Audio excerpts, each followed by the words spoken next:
Yeah, I think that's one of the challenges the VCs have. As well as there's much more money, the universal thing still applies that they need to see a good business model, a good technology, and a good management team. I think what's really striking is that there's no single sort of path to becoming a successful entrepreneur. People have come from all kinds of backgrounds. Some have spun out from university, some have PhDs, some have been, in working in large corporations and then suddenly feel that they have a new idea or technology. So I think that's been fascinating in terms of how they became an entrepreneur in the first place. That was from the middle of this week's episode. So, what does it take to build a successful clean tech business? And what defines a successful entrepreneur? Stay tuned for the full conversation.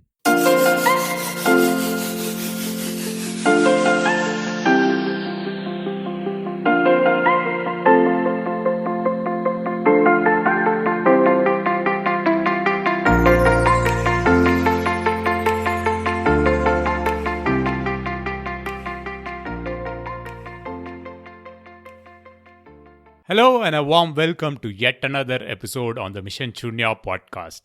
It feels good to have you tune into the show today and hope you're doing well. This podcast is your one destination for all the big stories related to the global net zero transition. Well, for the last few weeks, I've been asking this question, a question that I ask myself from time to time, just to stay relevant. So, how does this podcast differentiate from the rest in the space? Well, the key point is that right from the start, I've kept it a little open, covering all topics on the contours of sustainability and net zero transition.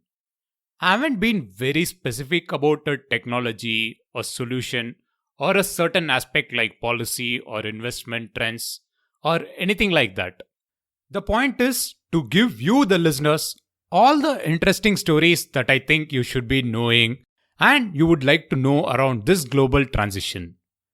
And most importantly, I learn new stuff along with you. Every chat with the guest is an experience in itself. And speaking of which, I have to lead you to this feature segment with our guest, who's an expert when it comes to identifying leaders and experts in the clean tech space. So, who is our guest for today and what is his mission in the space? Hello, I'm David Hunt, CEO and founder of Hyperion Executive Search, a search firm that specializes in the clean tech sector, a sector I've been involved with since 2007.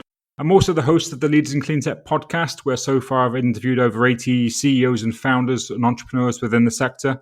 I mentor for accelerators like Plug and Play and Foresight. And for me, the mission is to drive clean tech and to solve the climate crisis that we all face. Yes, I've been following your work for quite some time, and you talk to a lot of leaders in clean tech, and your specialization is identifying leadership in clean tech industry. But how did you get here? I'm sure when you started off, clean tech wasn't mainstream as it is now. So what's your journey been like so far? Yeah, no, absolutely. As you say, it's evolved significantly over a relatively short period of time. But I spent most of my career as a headhunter or in a executive search for leadership roles in a variety of technical industries, from telecoms to IT to HVAC and building services for many years.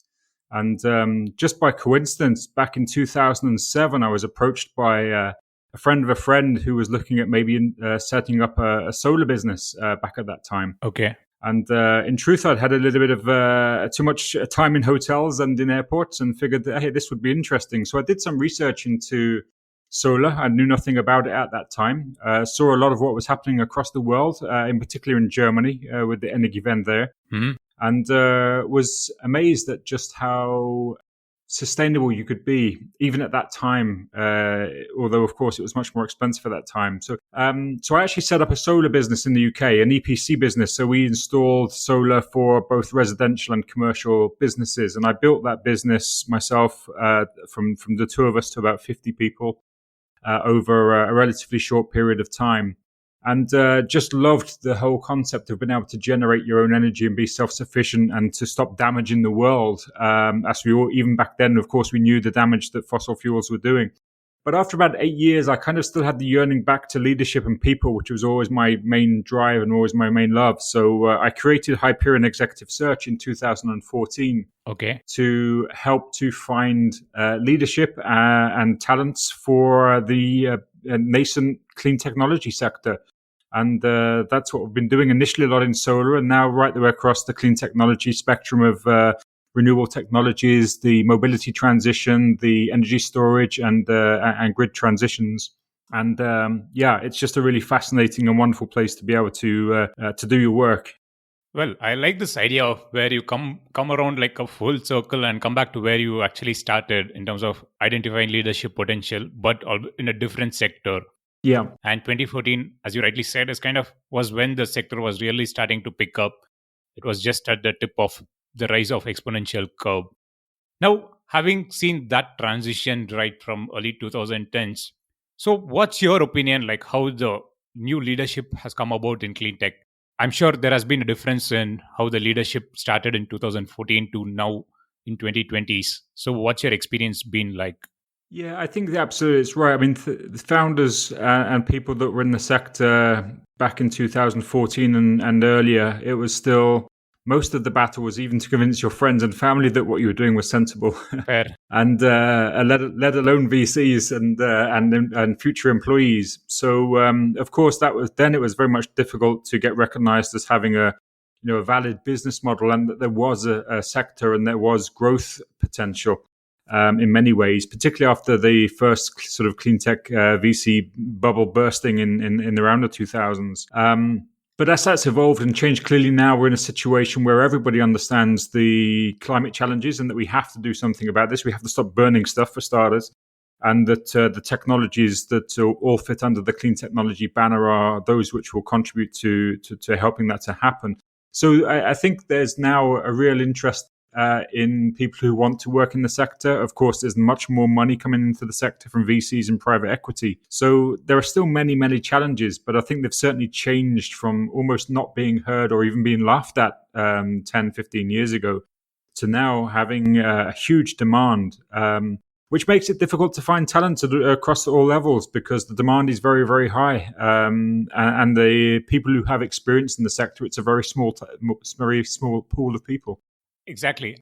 Two of your points kind of resonates with me. Even when I started in that time, 2011, people thought of solar as something that you put on rooftops for water heating in India. Yeah. Because solar water heaters were quite prominent even then. But then to tell people, I was building large solar power plants, it took a lot of convincing and a lot of discussions to kind of convince that large power plants were being built. But now it's mainstream. Yeah. And the other idea that you mentioned, a lot of money is coming into the table and a lot of VCs are investing in new companies. So how has this been? Since a lot of VCs and a lot of investment is coming into the space, and you said identifying talent is tough. How does this come together? VCs betting their money on idea and leaders who are building that idea. I'm sure you also deal with young startups and young leaders. So how does that match happen? Yeah, I think it's interesting. I think the thing with VCs, of course, the ones who are sector specific clearly are looking for companies who are making an impact. But one of the things that's universal for VCs, they don't just back the technology, they back the leadership team or they back the founding team. And if the founding team or the management team isn't strong enough, then they're less inclined to invest. Or at least they would be wanting to address that situation to follow on from their investment. So we actually work with quite a number of clean tech VCs who ask us to engage with them after their investment to help bring additional leadership talents or even sometimes replace the existing leadership talent within a business. Okay. So, I think that's one of the challenges the VCs have. As well as there's much more money, the universal thing still applies that they need to see a good business model, a good technology, and a good management team. That's interesting to know that people also bring you to the table to kind of replace a leadership. Because startups and entrepreneurs have their own kind of vision and statements, and it must be really tough for you to get involved at a time when you have to replace the founding team. What's that typically like? Yeah, no, it is, and it's an interesting process actually, Girish. I think, as you say, when founders start a business, often their vision is to be the next Elon Musk or Jeff Bezos, and that's a great vision to have in many ways. But it's tough. A startup world is very tough. And as soon as you accept money from a VC or from external forces, then you're accountable and you're answerable to other people. Fortunately, more often than not, when we're involved in such situations, the founder concerned is often aware of the limitations and is supportive of the transition. So it's not uncommon for a CEO who has been the inventor, if you like, of the technology or the solution, is quite happy to step into a CTO role and welcome in a new CEO to lead the business from a commercial point of view. So that's not uncommon. Unfortunately, though, sometimes it is less well received. Mm. And we have certainly worked in situations where there's been the investor that has insisted on a transition or a change of leadership at the helm. But quite often founders do recognize, as I say, they do recognize their own limitations, and that, it's very difficult to be all things to all men. And sometimes your skill set isn't perfect for the startup phase, but is not necessarily the right personality or the right skill set for the scale-up phase. So that's when quite often the transition changes in the leadership table. Sometimes it's a replacement, but sometimes it's just additional people to bring additional skills to the company. Well said. Scale and being the next Elon Musk or Jeff Bezos is something that leads me to my next question on this. Because if we take Jeff Bezos, the time when he started Amazon, he was at the right place at the right time, and then the boom happened. And that was with most of the companies in information technology and allied businesses around cloud services and things like that, the app ecosystem and everything boomed after that. But cleantech is not yet there in that position. Or the way I see it is the scale factor is not going to be the same as in IT. And how do VCs kind of value this in the cleantech space? How do they value that, okay, we are not going to have the same scale factor in this because there is still a lot of R&D that's happening in this sector? Yeah, it's an interesting thought, actually. I think there certainly is massive and exponential growth in many areas. Of course, we've seen it in solar, as we already touched on, in how that has evolved in the time that we've been involved in that space. But I do get your point. I think that the difference between some of the previous booms, IT being one, of course, and then telecoms, of course, went through a massive exponential change and disruption in the late 1990s, early 2000s. They were quite singular or siloed in terms of the technology and the growth. I think with cleantech, it's quite a big umbrella for a number of different technologies, and there's so much convergence going on. We have all these things happening at the same time. We have obviously the growth of solar and the reduction of costs in solar. We have batteries who are evolving significantly in terms of improved energy density and reduced cost. Mm-hmm. That's enabled the electric mobility world and the electric vehicle transition to happen, and in some parts of, certainly in Europe, that's happening at a massive pace. So sometimes it's quite difficult to see where the hotspots are, and of course there are some froth, shall we say, or hype in certain areas of technology. But it's that convergence thing that I think is perhaps sometimes difficult to navigate because so many things are happening at once and they all do interact. And that's why I think it's a little bit different from specifically the IT or the telecoms disruptions, as an example. That's fair. Now, the other thing that you do in addition to being an executive search person, executive search professional, you also host a popular podcast. And in this, you interview leaders. I mean, that is how I kind of got in touch with you because I was listening to a few of your episodes. And so I wanted to ask you this question. When you talk to leaders, and I'm sure in all the conversations that you had, most of the conversations are with leaders who have come from startups. So from your discussions with them, how did you kind of see how the genesis of idea took place and how did they kind of pivot and kind of scale that up in this space? Yeah, I think I consider it a privilege that both through my day job with Hyperion and through the podcast, I get to speak to some fascinating leaders and founders of businesses within the sector from across the world, in particular Europe and the US, but also from elsewhere. And I think what's really striking is that there's no single sort of path to becoming a successful entrepreneur. People have come from all kinds of backgrounds. Some have spun out from university, some have PhDs, some have been, in working in large corporations and then suddenly feel that they have a new idea or technology. So I think that's been fascinating in terms of how they became an entrepreneur in the first place, and the stories behind that are fascinating. But once you become an entrepreneur, I think a lot of the things that you face are fairly universal, and it's how you adapt to that. And going back to my point about the skill sets to do that. And I think What surprises most, or what are the biggest challenges, are typically it's around funding and people. I mean, those are the two areas I think from a startup perspective, or from any company to scale. If you have money behind you and you have the right people, then you've got a fighting chance of success. But if one of those is missing, then clearly it's going to be very, very difficult. And I think those are the two challenges that leaders face: is the amount of fundraising that's often required to be done, and the amount of, or the difficulty in finding the talents to enable you to fulfill your ambitions and to fulfill your plan. And that comes up time and time again.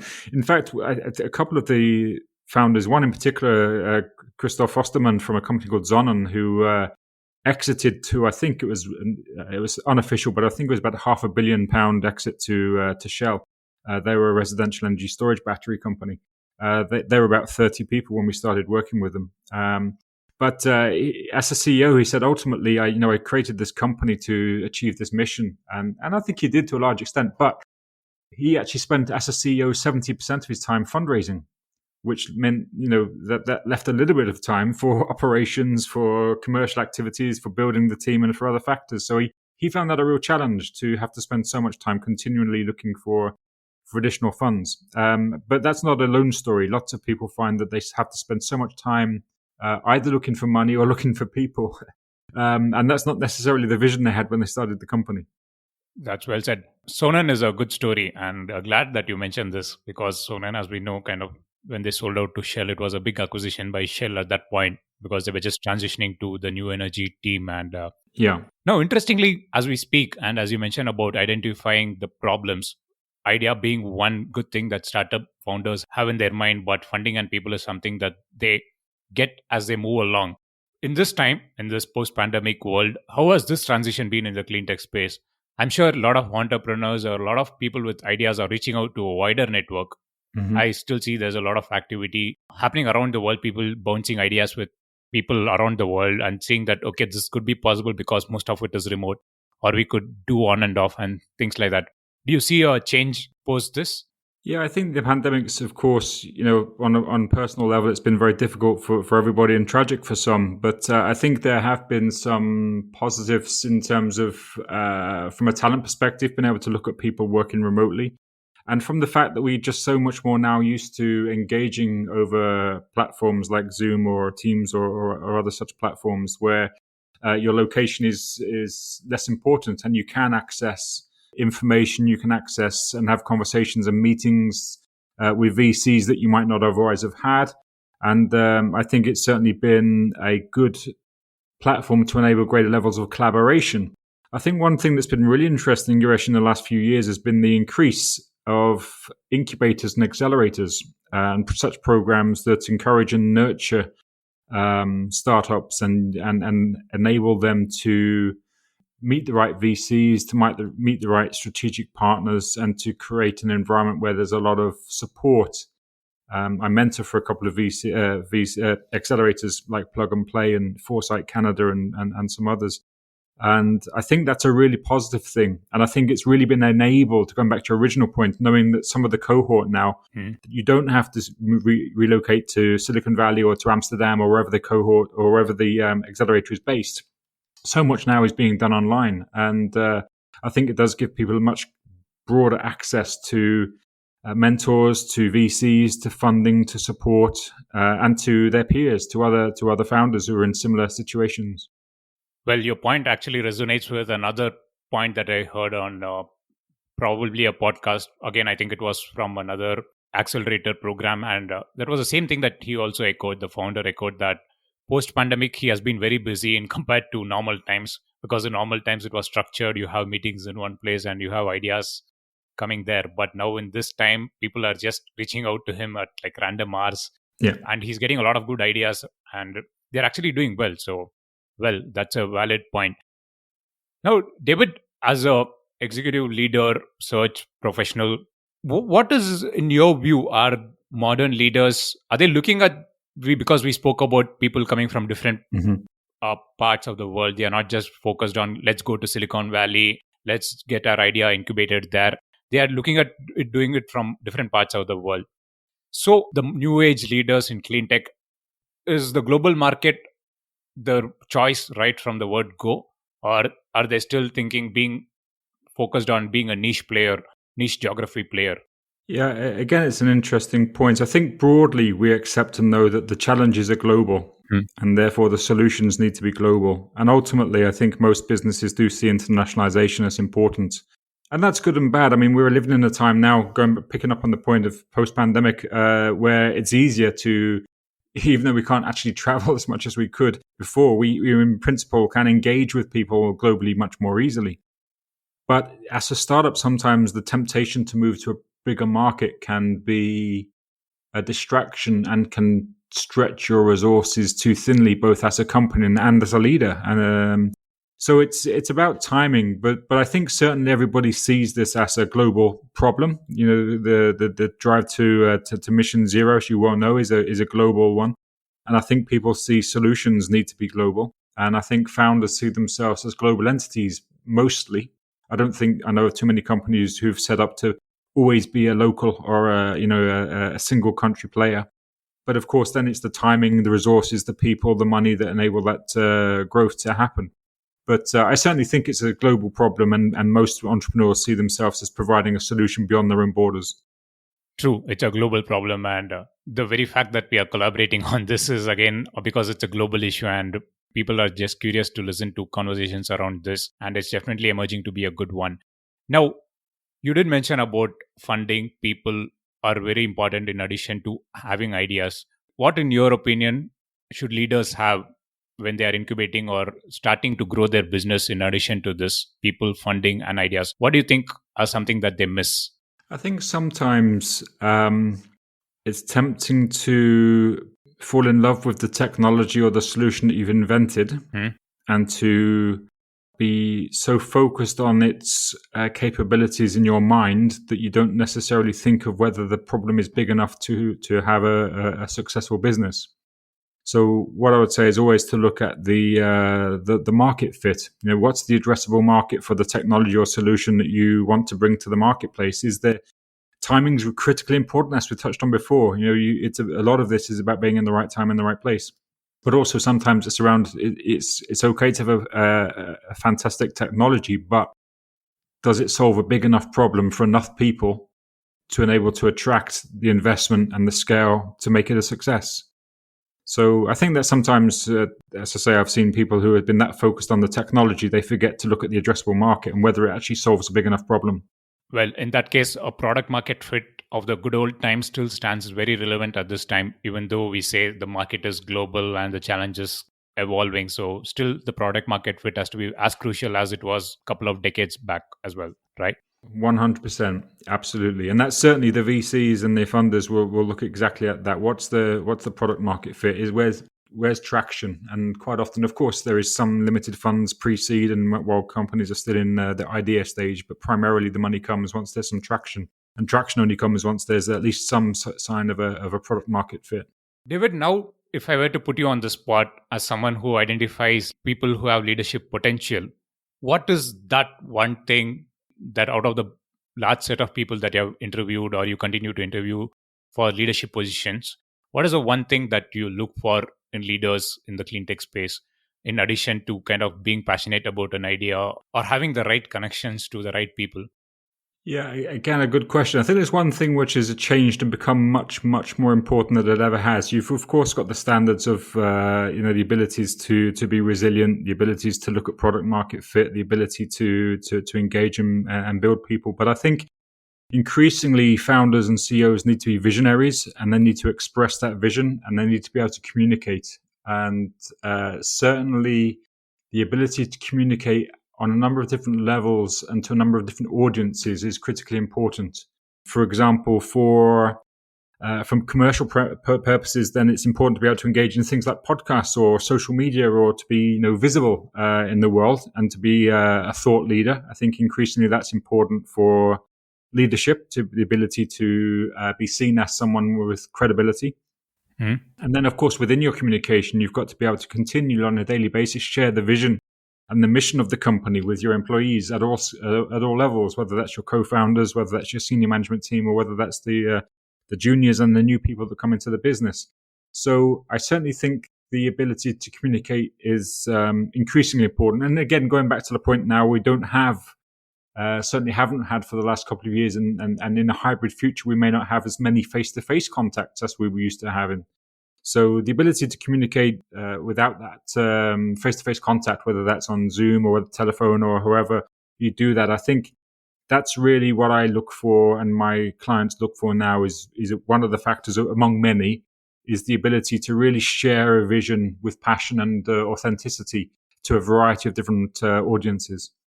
I mean, that's a very good point, and I particularly like the way you put it, and you kind of gave clear reasons on why communication is very key at this point and also going forward in the post-pandemic world, if I were to call it that way. Mm-hmm. David, on a final note, and just that as we conclude on communication part, what would your thought or your suggestion be to people who are starting with some ideas in the space? And since every emerging technology has a bunch of people who come up with saying, I have this idea, I want to get to the next level, what do I do? Yeah. So what would your recommendation be to aspiring leaders who want to make an impact in this space? I think you've got to have an element of trust and the ability to network. Sometimes you think your idea is entirely unique, and perhaps it is. But if you keep it to yourself, nothing will ever happen. So I think the ability to trust others, I mean, not recklessly, of course, if you have IP, you have to protect that. But the ability to trust others and to reach out and network with others within the sector, potential peers to learn from them, potential VCs, accelerators. I think that's really the key thing, is to share your vision, your passion, your mission and ideas, and to see how they stick. If you're finding that you are a lone voice in a long period of time, I wouldn't necessarily say stop, but it does make you question where you are. So whether it's as a founder and a leader or an entrepreneur looking to start a business, or whether it's as somebody who's looking to transition their career into the clean tech sector, I think the key thing is to network and to reach out and to engage, whether that's, again, hopefully we'll get to more face-to-face conferences and trade shows in the future. But of course, there are, as we know, there's a lot of online platforms where you can start to engage and share with other people. So I think that's one of the key things I would say, is to network and to share your ideas and to listen and learn from others. Well, that's a very good point. And it's a good takeaway for all the listeners, all aspiring leaders, to kind of be open to sharing your ideas with a selective few. And that few has to be identified. It doesn't come just like that. It has to be built over a period. And that's why social platforms, as you say, play a valuable part. And it's a valid point for all the aspiring leaders to take away from this. So, David, it's been an absolute pleasure. And I personally should say that I learned a lot in this last few minutes. I had this conversation with you, and I continue to learn on your podcast. So thanks for taking time to join me on the show today. No, it's an absolute pleasure. I look forward to hearing more of your episodes, and it's been great to have the conversation, and hopefully, people can take something from it. And it's important we all have this shared mission. And going back to my final point, we're all collaborating to try and achieve a mutual gain and aim, and we only do that by sharing. So it's been a pleasure. Thank you. That's a wrap on our features segment. Hope you enjoyed the conversation as much as I did recording it with David. I'm sure with the insights he shared from the behind-the-scenes action in the startup space, we can really appreciate the work the founders do in getting their idea off the ground. The first golden rule: be it in any sector, an idea needs to be balanced with a good leadership team and good business models to take it to global markets and realize the potential. Second, there is no single path to become a clean tech entrepreneur and a business leader. But the challenges in raising capital and building a team is universal. And finally, successful founders and CEOs tend to be visionaries with a clear idea and the ability to communicate it with a wider audience. These were my 3 top takeaways from the conversation. For more such insights from David, the best place is to follow his podcast, Leaders in Clean Tech. And also, you can follow David on LinkedIn. The links will be in the show notes section of the podcast and also on the website missionshunya.com. As always, if you like the episode, do write a review on Apple Podcast or on any platform that you listen to this. You can also help spread the word by sharing the episode link to people in your network. So with that, it's a wrap on this episode. This is Girish Shivakumar signing off, And as always, thank you for listening.